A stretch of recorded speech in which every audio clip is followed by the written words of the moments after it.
ಅಮೃತ ನಾಗಿಣಿ, ನಿನ್ನ ಪ್ರಹಾರದಿಂದನೇ ನಮ್ಮಣ್ಣ ನನ್ನಿಂದ ದೂರ ಆಗಿದ್ದು. ಅವಳಿಗೆ ಏನು ಮೂಗಿದೆ ಅಂತ ನೀನು ಪ್ರೊಫೈಲ್ ಇಡ್ತೀಯ, ಚಪ್ಪಟೆ ಮೂಗವಳು. ಕಾದಂಬರಿ ದೊಡ್ಡ ಹಿಟ್ ಅವಾಗ. ಬೇಡ ಸರ್ ಅವಳು ಕೊಡಬೇಡಿ. ಇಲ್ಲ, ಹುಡುಗಿ ಕಪ್ಪಗಿದ್ದಾಳೆ, ಚೆನ್ನಾಗಿಲ್ಲ ನೋಡೋದಕ್ಕೆ. ಎಲ್ಲ ನನ್ನನ್ನು ಅವಮಾನ ಮಾಡಕ್ ಶುರು ಮಾಡ್ಬಿಟ್ರು. ಮೂಗು ಹೈಟ್ ಎತ್ಬಿಟ್ರು, ಇಲ್ಲೊಂಚೂರು ಇಲ್ಲಿದ್ದು ಬೋನ್ ತೆಗ್ದು ಸರ್ಜರಿ ಮಾಡಿದ್ರು ಇಷ್ಟು ದಪ್ಪ ಆಗುತ್ತೆ ಫೇಸು. ಇವಾಗಿನ ಡೈರೆಕ್ಟರ್ ಎಲ್ಲ ಸೀರೆ ಉಟ್ಕೊಂಡ್ ಬನ್ನಿ, ಮಾಡಿ ಉಟ್ಕೊಂಡ್ ಬನ್ನಿ ಅಂತೆಲ್ಲ ಹೇಳ್ತಾರಲ್ಲ. ಎಸ್ ನಾರಾಯಣ್ ಸರ್ ಹಂಗೆ ಹೇಳಲ್ಲ. ಇವಳಿಗೆ ಹಳ್ಳಿರೋಳ ಅಂತ ಕಣ್ಣು ಮುಚ್ಚಿದ್ರು ಅಂದ್ರೆ ಮನ್ಸಲ್ಲೇ ಸೀರೆ ಉಡಿಸ್ತಾರ ಅವರು. ಸೂಪರ್ ಆಗಿ ಕಾಣ್ತೀಯ ಸೀರೆಯಲ್ಲಿ. ಸಿನಿಮಾದಲ್ಲಿ ಮೋಸ್ಟ್ಲಿ ಅವಕಾಶ ಸಿಕ್ತಿತ್ತೋ ಏನೋ. ಹುಡುಗರು ಯಾರಾದ್ರೂ ಫೋನ್ ಮಾಡಿದ್ರೆ ಇವಾಗ ಮಾತಾಡೋದಕ್ಕಾಗಲಿ, ಈಗ ನಾನು ಮನೆಗೆ ಬಂದ ಮೇಲಿಂದ ಮಾತಾಡೋದಿಲ್ಲ ಅಂತ ಹೇಳಿ ಇಟ್ಬಿಡ್ತಿದ್ದೆ ನಾನು. ಇವಳೆಲ್ಲೂ ಬರಲ್ಲ ಹೊರಗಡೆ, ರೂಮ್ ಬಿಟ್ಟು ಅಂತ ಎಲ್ಲ ಶುರು ಆಯ್ತು. ಒಂದು ಸೀರಿಯಲ್, ಒಂದು ಸಿನಿಮಾ ಕ್ಲಿಕ್ ಆದ್ರೆ ಹಿಂದಿಯಲ್ಲಿ ಅವಳನ್ನ ಕಂಟಿನ್ಯೂಸ್ ಆಗಿ ಕೆಲಸ ತಗೋಲೋರು. ಕನ್ನಡದಲ್ಲಿ ಹಾಗಾಗೇ ಇಲ್ಲ. ಹಿಟ್ ಆದ ತಕ್ಷಣ ಮನೇಲಿ ಕೂರಿಸ್ಬಿಟ್ರು.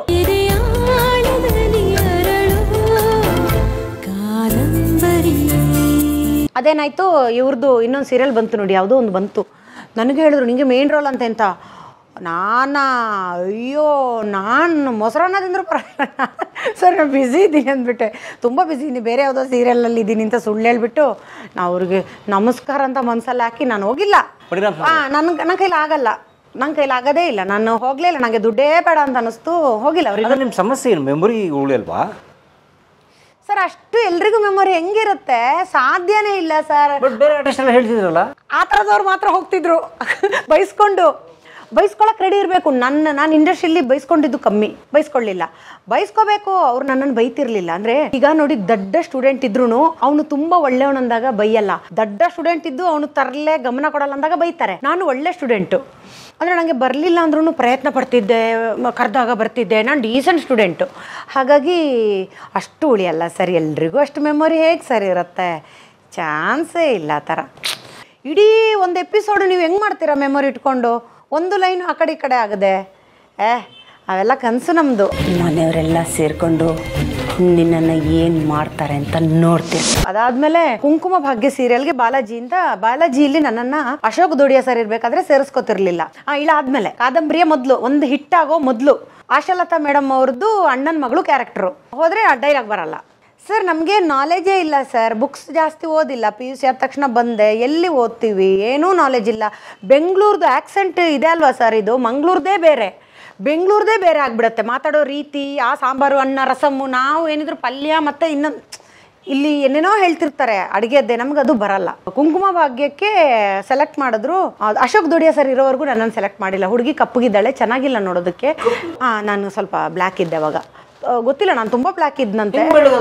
ಬೆಳ್ಳಗಾದ ಹೆಂಗೆ ಅಂತಂದ್ರೆ, ಇವಾಗ ಕೆಲಸ ಎಲ್ಲಿ ಮಾಡ್ತೀವಿ, ಬಿಸಿಲಲ್ಲಿ ಹೋಗಲ್ವಲ್ಲ, ಮೇಕಪ್ ಹಾಕೋದು ಮಾಮೂಲಿ ಬೆಂಗಳೂರಲ್ಲಿರೋದು. ಬರ್ತಾ ಬರ್ತಾ ಬರ್ತಾ ಮತ್ತು ಒಳ್ಳೆ ದುಡ್ಡಿದ್ರೆ ಆಟೋಮೆಟಿಕ್ಕಾಗಿ ಒಳ್ಳೆ ಫುಡ್ ತಿಂತೀವಿ, ಕಾಮನ್ ಅಲ್ವಾ ಸರ್. ಬರ್ತಾ ಬರ್ತಾ ಈಗ ಸ್ಟಾರ್ಟಿಂಗ್ ಬೆಂಗಳೂರಲ್ಲಿ ನೋಡಿ, ಎಲ್ಲ ಆರ್ಟಿಸ್ಟ್ಗಳು ಸುದೀಪ್ ಸರಿಂದ ಹಿಡಿದು ದರ್ಶನ್ ಸರಿಂದ ಹಿಡಿದು ಎಲ್ಲರೂ ಹೇಗಿದ್ರು ಸ್ಟಾರ್ಟಿಂಗ್. ಗೋಲ್ಡನ್ ಗಣೇಶ್ ಅವರು ಹೇಗಿದ್ರು, ಎಲ್ಲರೂ ಬರ್ತಾ ಬರ್ತಾ ಹೇಗೆ ಚೆನ್ನಾಗಾದ್ರು.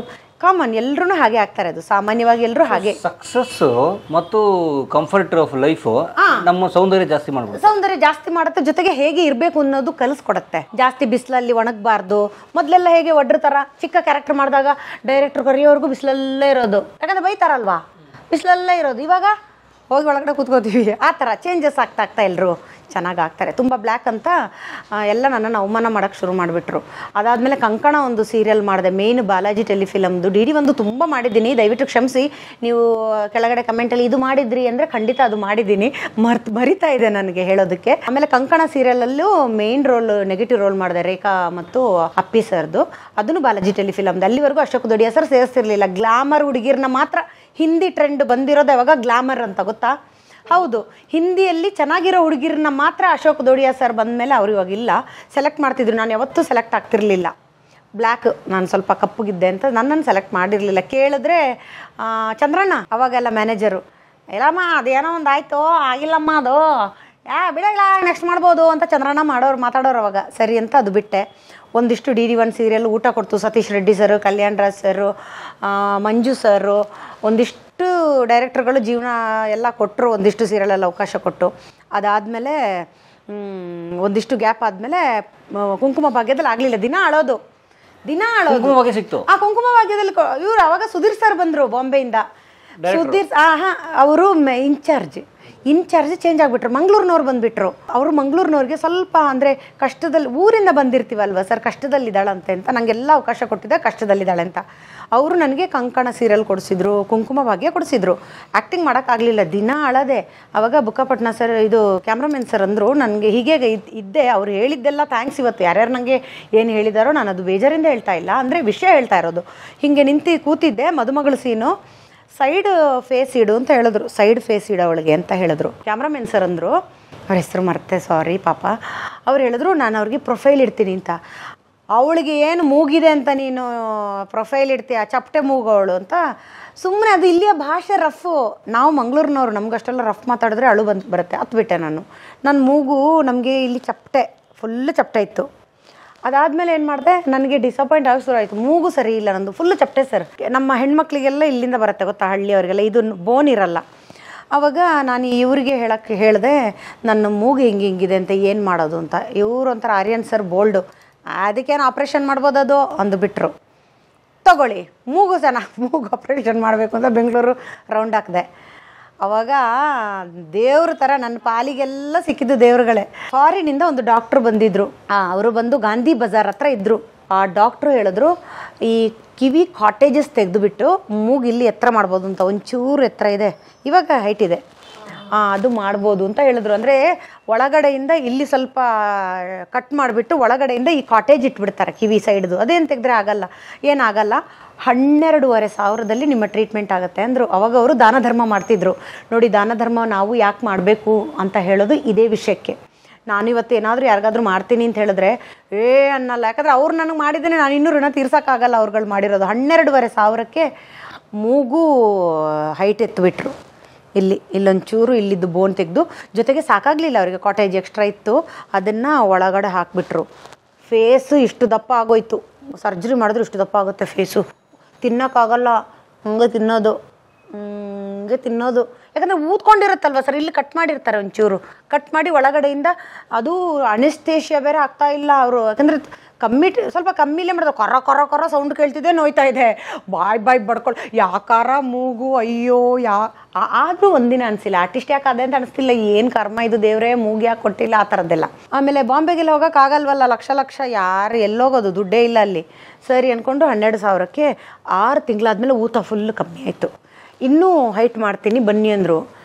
ಹೈಟ್ ಇಲ್ಲ ಅಂದರೂ ಪರವಾಗಿಲ್ಲ, ನಾ ಸತ್ರೂ ಆಗಲ್ಲ ಅಂತ ಹೇಳ್ಬಿಟ್ಟೆ. ನನಗೆ ನೋವು, ತಿನ್ನೋಕ್ಕಾಗಲ್ಲ, ಬಾಯಿ ಬಿಡೋಕ್ಕಾಗಲ್ಲ. ಅದಕ್ಕೆ ಬಹುಶಃ ಹೋಗಬೇಕಿತ್ತೋ ಏನೋ, ಇನ್ನೂ ಚೆನ್ನಾಗಿ ಮಾಡಿರೋರು ಇಲ್ಲಿಂದ.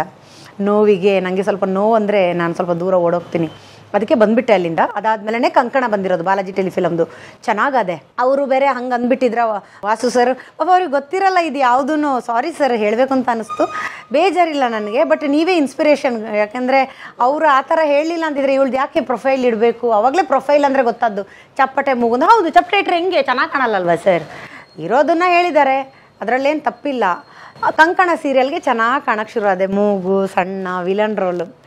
ಸುರೇಶ್ ಸರ್ದು, ಅದೇ ರಾಘವೇಂದ್ರ ಮಹಾತ್ಮೆ ಮಾಡಿದ್ರಲ್ಲ ಸುವರ್ಣಕ್ಕೆ, ಅವರು ಬಾಲ ಸುರೇಶ್ ಸರ್. ಅದು ಅವಾಗ ಅಲ್ಲಿಂದ ನಂದು ಲೈಫ್ ಒಂಥರ, ನಾನು ಚೆನ್ನಾಗಾಗ್ತಾ ಬಂದೆ, ಒಂಥರ ಲೈಫು ಟರ್ನಿಂಗ್ ಆಗ್ತಾ ಬಂತು. ಅದಾದಮೇಲೆ ಪುಣ್ಯಕೋಟಿ ಮಾಡಿದೆ. ಉದಯ ಟಿವಿ ಪುಣ್ಯಕೋಟಿ ಮಾಡಿದ ತಕ್ಷಣ ಥಿಯೇಟ್ರಲ್ಲಿ ಎಜಿ ಶೇಷಾದ್ರಿ ಸರ್ ನೋಡಿ, ಹುಡುಗಿ ಎಷ್ಟು ಚೆನ್ನಾಗಿದ್ದಾಳಲ್ಲ, ಅವರು ಸ್ವಲ್ಪ ಎಲ್ರಿಗೂ ಅವಕಾಶ ಕೊಡೋರು ಸರ್. ಎಜಿ ಸರ್ ಮಾತ್ರ ಒಳ್ಳೆ ರೀತಿಯಲ್ಲಿ ಆ್ಯಕ್ಚುಲಿ ಸಾಧನೆ ಮಾಡೋವಾಗಲೂ ಅವರು ನನ್ನನ್ನು ವೀಣು ಬಳಂಜ ಸರ್ ಜೊತೆ ಕರೆದು, ಇವಳಿಗೆ ಒಂದು ರೋಲ್ ಕೊಡು ನಮ್ದ್ರಲ್ಲಿ, ಹುಡುಗಿ ಸೂಪರ್ ಆಗಿದ್ದಾಳೆ, ಇಂಡಸ್ಟ್ರಿಲಿ ಒಳ್ಳೆ ಫ್ಯೂಚರ್ ಇದೆ, ಅವಾಗಲೇ ಭವಿಷ್ಯ ಒಂಥರ ಹೇಳೋರು ಅವರು. 12 ದಿನ ಕೆಲಸ ಕೊಟ್ಟರು ವೀಣು ಬಳಂಜ ಸರ್. ಅವಾಗ ಇಲ್ಲಿ ಬಿಟ್ಟಿಲ್ಲ, ಅದೇನೋ ಅವ್ರವ್ರ ಮಧ್ಯೆ ಇರುತ್ತಲ್ಲ, ಡೇಟ್ ಕ್ಲಾಶ್ ಅದು ಇದು, ನನಗೆ ಬಿಟ್ಟಿಲ್ಲ ಹೋಗೋದಕ್ಕೆ, ಹಾಗಾಗಿ ಅದು ಮಿಸ್ ಆಯಿತು. ನೆಕ್ಸ್ಟ್ ಪುಣ್ಯಕೋಟಿ ಅರ್ಧ ಮಾಡ್ತಿದ್ದ ಹಾಗೇ ಕಾದಂಬರಿ ಅನ್ನೋ ಒಂದು ಅಲ್ಲಿವರೆಗೂ ನಾನು ಸಾಫ್ಟು, ಹಳ್ಳಿ ಸಾಫ್ಟು, ಅದೇ ಪಾತ್ರ. ವಿಲನ್ ರೋಲ್ ಒಂದಿದೆ ಅಂತ ಹೇಳಿದ್ರು. ಅದರಲ್ಲಿ ಕಂಕಣದಲ್ಲಿ ವಿಲನ್ನೇ, ಬಟ್ ಅದೇನು ಅಷ್ಟು ಫೇಮಸ್ ಆಗಲಿಲ್ಲ. DD1 ಫೇಮಸ್ ಆಯಿತು, ಜನರಿಗೇನು ಫಿಲ ಅನ್ನೋ ಥರ ಆಗಿಲ್ಲ. ಕಾದಂಬರಿ ದೊಡ್ಡ ಹಿಟ್. ಅವಾಗ ಸುಷ್ಮಾ ಭಾರದ್ವಾಜ್ ಅವರಿಗೆ ಥ್ಯಾಂಕ್ಸ್ ಹೇಳ್ಬೇಕು, ಅವ್ರು ಬಿಟ್ಟಿದ್ದಕ್ಕೆ ನನಗೆ ಸಿಕ್ತದು. ಸುಧೀರ್ ಮಂಜೇಶ್ವರ ಸರ್ ಮತ್ತೆ ಹೇಳಿದ್ರು, ಆ ಹುಡುಗಿ ಕಷ್ಟದಲ್ಲಿದ್ದಾಳೆ, ಅವಳಿಗೆ ಆ ರೋಲ್ ಕೊಡೋಣ ಅಂತ. ಇರೋರೆಲ್ಲ ಬೇಡ ಅಂದ್ಬಿಟ್ರಂತೆ, ಬೇಡ ಸರ್ ಅವಳು ಕೊಡಬೇಡಿ, ಸೀರಿಯಲ್ ಹಾಳಾಗತ್ತೆ ಅಂತ. ಕರೆಕ್ಟು, ಟಾಪಲ್ಲಿದ್ದ ಸೀರಿಯಲ್ಲು ಇದ್ದಕ್ಕಿದ್ದಾಗೆ ವಿಲನ್ ಕೊಟ್ಟರೆ ಹಾಳಾಗದೆ ಇನ್ನೇನಾಗುತ್ತೆ. ಅದೆಲ್ಲ ಸಹಜ ಸರ್. ನನಗೆ ಅದು ಯಾವತ್ತೂ ಅದ್ರ ಬಗ್ಗೆ ಅವ್ರು ನಂಗೆ ಹಾಗೆ ಹೇಳಿದ್ರು ಈಗ ಹೇಳಿದ್ರು ಅದ್ರ ಬಗ್ಗೆ ದೇವ್ರಣೆಗೂ ನನ್ನಣೆಗೂ ನನಗೆ ಬೇಜಾರಿಲ್ಲ. ಯಾಕೆಂದರೆ ಇವತ್ತು ನಾನು ಆ ಪ್ಲೇಸಲ್ಲಿ ನಿಂತು ಯೋಚನೆ ಮಾಡ್ತೀನಿ. ನಾನು ಒಂದು ಕ್ಲಿಕ್ ಸೀರಿಯಲ್ ಮಾಡಿದಾಗ ಯಾರನ್ನೋ ತಂದು ಹಾಕಿದಾಗ ಸೀರಿಯಲ್ ಹೆಂಗಪ್ಪ ಅನಿಸ್ಬಿಡುತ್ತೆ. ಅವಾಗೆಲ್ಲ ಕಾದಂಬರಿ ಬಾಲಾಜಿಲಿ ಹಿಟ್ಟು ಟಾಪಲ್ಲಿತ್ತು. ಟಾಪಲ್ಲಿ ಇತ್ತು ಸರ್. ಅದು ಸಖತ್ತು ಟಾಪಲ್ಲಿ ಇದ್ದಾಗ ಸುಷ್ಮಾ ಭಾರದ್ವಾಜ್ ಬಿಟ್ಟಿದ್ದು ತಗೊಳ್ಳಿ ಇಳಾವಿಟ್ಲ ಇಲ್ಲ ಅವಳೇ ಬೇಕು, ಅವಳು ಕಷ್ಟದಲ್ಲಿದ್ದಾಳೆ ಅವಳೇ ಬೇಕು ಅಂತ ಸುಧೀರ್ ಮಂಜೇಶ್ವರ ಹೇಳಿದ್ರು. ಎಲ್ಲ ಹೋಯ್ತು, ಸೀರಿಯಲ್ ಹೋಯ್ತು. ಇದು ಯಾರೋ ಏನೋ ಅವಳು ಯಾವತ್ತು ಮಾಡಿದಾಳೆ ಅಂತ. ನನಗೆ ಚಾಲೆಂಜ್ ಏನು ಅಂತ ಹೇಳಿದ್ರೆ ಫಸ್ಟ್ ಟೈಮ್ ಕೊಟ್ಟಿದ್ದೀರಾ ಇದು ಹೇಳಿದ್ರು, ಎಲ್ಲರೂ ಬೇಡ ಅಂದಿದ್ದಾರೆ, ನಿನ್ನ ನಂಬಿ ಕೊಡ್ತಾ ಇದ್ದೀನಿ, ನೀನು ಚೆನ್ನಾಗಿ ಮಾಡು ಅಂತ. ರಾತ್ರಿ ಇನ್ನೊಂದು 2 ದಿನ 3 ದಿನ ಏನೋ ಇತ್ತು, ಸಂಧ್ಯಾಶ್ರೀ ಹತ್ರ ವಾಣಿಶ್ರೀ ತಂಗಿ ಲೆನ್ಸ್ ಕೊಡು ನನಗೆ, ಲೆನ್ಸ್ ಏನಂದು ಹಾಗಂದ್ರೆ ಅಂದರೆ ಡಿಫ್ರೆಂಟಾಗಿ ಮಾಡಬೇಕು ಎಲ್ರಿಗಿಂತ, ಬೇರೆ ಥರ ಕಾಣಬೇಕು ಅಂತ. ಅವಾಗ ಲೆನ್ಸ್ ಫಸ್ಟ್ ಟೈಮ್ ಹಾಕಿರೋದು ನಾನು ಕಣ್ಣಿಗೆ. ಇವತ್ತು ನಾನು ಕಂಡುಹಿಡಿಯಲ್ಲ, ಯಾಕೆ ತಾರಾ ಅಂದ ತಕ್ಷಣ ಕಂಡುಹಿಡಿತಾರೆ ಕಾದಂಬರಿಯಲ್ಲಿ. ಕಣ್ಣಿಗೆ ಲೆನ್ಸ್ ಹಾಕಿದೆ, ಡಬಲ್ ಶೇಡೆಡ್ ಬ್ಲೂ ಲೆನ್ಸು. ಸಂಧ್ಯಾಶ್ರೀ ರಾತ್ರಿ ತಂದುಕೊಟ್ಲು. ಕೂದಲು ಕಲರ್ ಮಾಡ್ಕೊಂಡ್ಬಿಟ್ಟೆ ಫುಲ್ಲು, ಅಂದರೆ ಗೆಟಪ್ ಚೇಂಜ್ ಮಾಡಬೇಕು, ಇಳಾವಿಟ್ಲ ಬೇರೆ ಥರ ಬರಬೇಕು, ಕಲರ್ ಮಾಡಿಕೊಂಡೆ, ಕಟಿಂಗ್ ಮಾಡಿಕೊಂಡೆ. ಆ್ಯಕ್ಚುಲಿ ಇದೆಲ್ಲ ಸೇಮ್ ಕಟ್. ಇವತ್ತು ಸುಮ್ಮನೆ ನಾನು ಅದು ತಾರಾ ಅನ್ನೋ ಕ್ಯಾರೆಕ್ಟರ್ ಫೇಮಸ್ ಆಯಿತು ಅನ್ನೋದಕ್ಕೋಸ್ಕರ ಸ್ವಲ್ಪ ಚೇಂಜಸ್ ಇರಲಿಲ್ಲ ಹೀಗೆ ಬಂದೆ. ಹಿಂಗೆಲ್ಲ ಏನು ಮಾಡ್ಕೊಳ್ಳಲ್ಲ, ಫಂಕ್ಷನ್ ದಿನ ಮಾಡ್ಕೋತೀನಿ. ಸೊ ಹಿಂಗೆ ಮಾಡಿಕೊಂಡ್ರೆ ಐಬ್ರೋ ಎಲ್ಲ ಮೇಲೆ ಎತ್ತಿ ಫುಲ್ಲು ದಪ್ಪ ಬೇರೆ ಇದ್ದೆ, ವಿಲನ್ ಥರ ರೆಡಿ ಆದೆ. ಫಸ್ಟ್ ಶಾರ್ಟಲ್ಲಿ ಬಂದೆ ಸರ್, ಕಣ್ಣಿಂಗೆ ಇಟ್ಕೊಂಡು ಇದು ಬಂದ. ನನಗೆ ಯಕ್ಷಗಾನ ಮಾಡಿ ಅಭ್ಯಾಸ ಇತ್ತು. ನಾನು ಇನ್ನೂ ಸಾಫ್ಟಾಗಿ ಇದ್ದರೆ ಆಗಲ್ಲ ಇಂಡಸ್ಟ್ರಿಯಲ್ಲಿ, ನಾನು ಏನೋ ಆ್ಯಟಿಟ್ಯೂಡ್ ತೋರಿಸೋ ಥರ ಮಾಡಬೇಕು ಅಂದ್ಕೊಂಡು ನಂದೊಂದು ಬುದ್ಧಿ ಇದೆ. ಶೂಟಿಂಗ್ ಅಂತ ಬಂದರೆ ಫ್ರೆಂಡ್ಸೇ ಆಗಲಿ ಯಾರೇ ಹತ್ರ ಬರಲಿ, ನಾನು ಬೇರೆಯವರ ವಿಷಯ ಮಾತಾಡಲ್ಲ, ಬರೀ ಕ್ಯಾರೆಕ್ಟ್ರು. ಆ ಪಾತ್ರ ಏನಿದೆಯೋ ಅದ್ರ ಒಳಗಡೆನೇ ಅದನ್ನೇ ಮಾಡಬೇಕು. ಯಾಕಂದ್ರೆ ನಾವು ಬಂದಿರೋದೇ ಅದಕ್ಕೋಸ್ಕರ ಅಲ್ವಾ. ಯಾರ್ಯಾರೋ ವಿಷಯ ರೂಮಲ್ಲಿ ಮಾತಾಡ್ಕೊಂಡಿರಲ್ಲ. ನಾನು ರೂಮಲ್ಲಿ ಕೂತಿದ್ದೇ ಇಲ್ಲ, ಇವತ್ತು ಕೂತ್ಕೊಳ್ಳಲ್ಲ. ಹುಡುಗರ ಜೊತೆ ಟೆಕ್ನಿಷಿಯನ್ಸ್ ಜೊತೆ ಕೂತ್ಕೋತೀನಿ. ಅದಕ್ಕೆ ನಾನು ಇವತ್ತು ನೀಟಾಗಿ ಡೈರೆಕ್ಷನ್ ಮಾಡಿಕೊಂಡು ಮಕ್ಕಳಿಗೆ ನಾನೇ ಹೇಳ್ತೀನಿ ಹೊಸೊಬ್ರಿಗೆ ಹೆಂಗೆ ಕಲಿಸ್ಕೊಡ್ಬೇಕು ಅಂತ. ಈಗ ನೀವು ಕೂತಿದ್ದೀರಾ ನೋಡಿ, ಇದೇ ಥರ ಕೂತ್ಕೊಂಡು ಎಲ್ಲರನ್ನ ತಿದ್ದೋರು. ಅದಕ್ಕೆ ನಾನು ಅವ್ರನ್ನ ನೋಡಿ ಅವ್ರ ಜೊತೆ ಕ್ಯಾಮ್ರಾಮನ್ ಪಕ್ಕನೇ, ಡೈರೆಕ್ಟರ್ ಪಕ್ಕನೇ ಚೇರ್ ಹಾಕೊಂಡು ಕೂತು ಅಭ್ಯಾಸ. ರೂಮಲ್ಲಿ ಏನು ನಡೀತಿದೆ ನಂಗೆ ಗೊತ್ತಾಗ್ತಿರ್ಲಿಲ್ಲ. ಹೀಗಾಗಿ ಬಂದೆ ಸರ್, ವಿಲನ್ ಫಸ್ಟ್ ಶಾಟು ಹಿಂಗೆ ಹತ್ಕೊಂಬರ್ಬೇಕು, ಆ್ಯಟಿಟ್ಯೂಡಲ್ಲಿ ಬಂದುಬಿಟ್ಟು ರಾಪ್ ಅಂತ ಬಾಗಲ್ ತೆಗೆದು ಹಿಂಗೆ ಅಂದೆ ನೋಡಿ. ಅಮ್ಮ ಸಾರಂಗ್ ಸರ್ಗೆ 1 ಸೆಕೆಂಡು ಆ ಕಣ್ಣು ಆದರೂ ಸ್ಟ್ರಿಕ್ಟ್ ಮಾಡಿಬಿಟ್ರು ಸರ್. ಅವಳು ಸುಷ್ಮಾ ಭಾರದ್ವಾಜ್ ಅವರು ಜಡೆ ಹಾಕ್ತಿದ್ರು, ಅದು ಇವರು ಅಸೋಸಿಯೇಟ್ಗಳಿಗೆ ಸ್ವಲ್ಪ ಎಕ್ಸ್ಟ್ರಾ ಜಾಸ್ತಿ ಇರುತ್ತೆ. ಬಂದುಬಿಟ್ಟು ಸರ್ ಅವರು ಜಡೆ ಹಾಕಿದ್ರು ಸರ್, ಬೊಟ್ಟಂಗೆ ಸಾರಂಗ್ ಸರ್ ಹೋಗಯ್ಯ ಹುಡುಗಿನೇ ಚೇಂಜ್ ಆಗೋಳೆ, ಎಷ್ಟೇಲ್ ಮಂದು ಹುಡುಗಿನೇ ಚೇಂಜ್ ಆಗ ಬಿಡಯ್ಯ ಅಂದ್ಬಿಟ್ರು. ಆವಾಗ ನೋಡಿ ಸರ್, ಆರ್ಟಿಸ್ಟ್ನ ಬಿಟ್ಬಿಟ್ರು ನನ್ನ ಪಾಡಿಗೆ. ಮಾಡಿದೆ ಮೊದಲೇ ನನಗೆ ಸ್ಟೈಲ್ ಅಂದರೆ ಇಷ್ಟ. ನಾನು ಅಂದ್ಕೊಂಡೆ ಆ ಥರ ಎಲ್ಲ ಮಾಡಬಾರ್ದು. ಮೊದಲು ಹಾಗೆ ಅನ್ಕೋತಿದ್ದೆ. ಅಂದರೆ ಏನು ಹಂಗೆಲ್ಲ ಮಾಡಿದ್ರೆ ತಪ್ಪು ತಿಳ್ಕೊತಾರೋ, ಆ್ಯಟಿಟ್ಯೂಡ್ ಥರ ಆಗುತ್ತೋ ಅಂತ. ಕ್ಯಾಮ್ರಾ ಮುಂದೆ ಏನು ಬೇಕಾದರೂ ಆ್ಯಕ್ಟಿಂಗ್ ಮಾಡ್ಬೋದೋ ನನಗೆ ಗೊತ್ತಿಲ್ಲ, ಅದು ಗೊತ್ತಾಯ್ತು ಮಾಡಬೇಕು ಅಂತ. ಅದು ನೋಡಿ ಮ್ಯೂಸಿಕ್ ಬಂತು, ತಾರ, ಆಮೇಲೆ ಪಾಪಿ ಶುರು ಆಯ್ತು ಅದಕ್ಕೆ. ಆ ಮ್ಯೂಸಿಕ್ಕು ನನ್ನ ಎಪಿಸೋಡ್ ನೋಡಿದ್ಮೇಲಂತೂ ನನಗೆ ಮೈಯಲ್ಲಿ ಅಂದ್ರೆ ಬಂದಾಗ ಹಂಗಾಗತ್ತಲ್ಲ, ಫುಲ್ ವಿಲನ್, ಕಣ್ಣು ಇದು ಲುಕ್ಕು ಹೇಳೋದು ಎಲ್ಲ ಶುರು ಮಾಡಿಬಿಟ್ಟೆ ಸರ್. ಮಿನಿ ವಜ್ರಮುನಿ ಅನ್ನೋಕ್ಕೆ ಶುರು ಮಾಡಿಬಿಟ್ರು, ಲೇಡಿ ವಜ್ರಮುನಿ ಸರ್ ಅನ್ನೋಕ್ಕೆ ಶುರು ಮಾಡಿಬಿಟ್ರು. ಒಂದು ಟೈಮಲ್ಲಿ ವಿಷ್ಣುವರ್ಧನ್ ಸರ್ ಸಿನಿಮಾನ ಅಪರೂಪ ನೋಡ್ತಿದ್ದಿದ್ದು. ಫಸ್ಟ್ ಕೇಳೋಲ್ಲ ವಜ್ರಮುನಿ ಸರ್ ಸಿನಿಮಾದಲ್ಲಿ ಇದ್ದಾರಾ ಅಂತ. ಇದ್ದಾರೆ ಅಂದರೆ ನಾನು ಹೋಗಲ್ಲ ಸಿನಿಮಾಗೆ.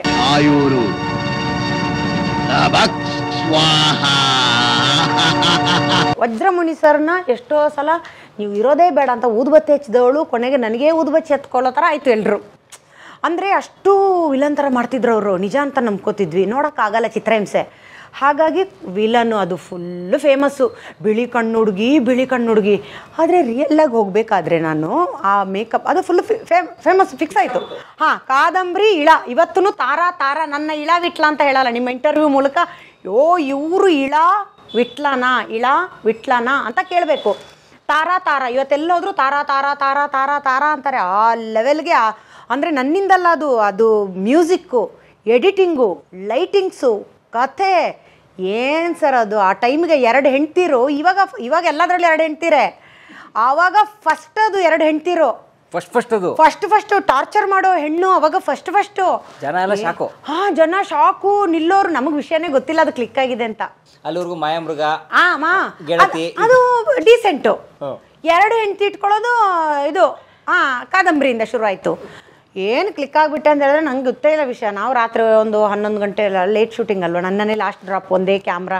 ಆವಾಗ ಊಬರ್ ಓಲಾ ಇಲ್ಲ, ಒಂದೇ 12 ಗಂಟೆಗೆ ಬರೋದು, 5 ಗಂಟೆಗೆ ಎದ್ದು ಹೋಗೋದು. ನಮ್ಗೆ ಅದೆಲ್ಲ ಗೊತ್ತೇ ಇಲ್ಲ. ಫೇಮಸ್ ಗೀಮಸ್ ಇವತ್ತಿಗೂ ನನಗೇನು ಅದೇ ಒಂದ್ಸಲ ಫೇಮಸ್ ನಿನ್ನೆಗೆ ಇವತ್ತಿದ್ದು ಇವತ್ತಿಗೆ, ಹಾಗಾಗಿ ಅದು ಫೇಮಸ್ ಆಗಿ ಅಲ್ಲಿಂದ ನೋಡಿ ಸರ್ ಒಂದು ಲೈಫ್, ಒಂದು ಜೀವನ ಶುರು ಆಯಿತು ನಂದು.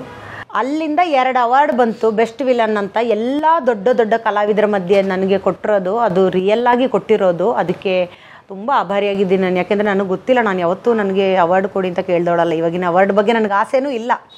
ಇವಾಗೆಲ್ಲ ಅವಾರ್ಡ್ ಇನ್ಫ್ಲೂಯೆನ್ಸಿಂದ ಬರುತ್ತೆ, ಆಸೆ ಇಲ್ಲ. ಅದಾದಮೇಲೆ ಒಂದಿಷ್ಟು ಸಿನಿಮಾಗಳು ಮಾಡಿದೆ ಮಂಗಳೂರಲ್ಲಿ. 100 ಡೇಸ್ ಹೋಯ್ತು ಅದು. ಕಡಲ ಮಗೆ ಅಂತ, ಅಲ್ಲಿ ಒಂದು ಮದನ್ ಹರಿಣಿ ಅವರೊಂದು ಕೊರಿಯೋಗ್ರಫಿ ಮಾಡಿದ್ದು. ಕಡಲದ ಮಗಾನಿಕ್ ಉಡಲದ ಸೊಲ್ಮೇಲು ಅದೊಂದು ಸಿನಿಮಾ ನಂದು. ಪಡಾಯಿ ಗಂಗೇಡು ಪೇರದೋ ಕುಲಿ ಅಂತ ಒಂದು ಸಿಂಗಲ್ ಸೋಲು, ಅದು ಇವತ್ತಿಗೂ ಫೇಮಸ್ ನನ್ನ ಹಾಡು.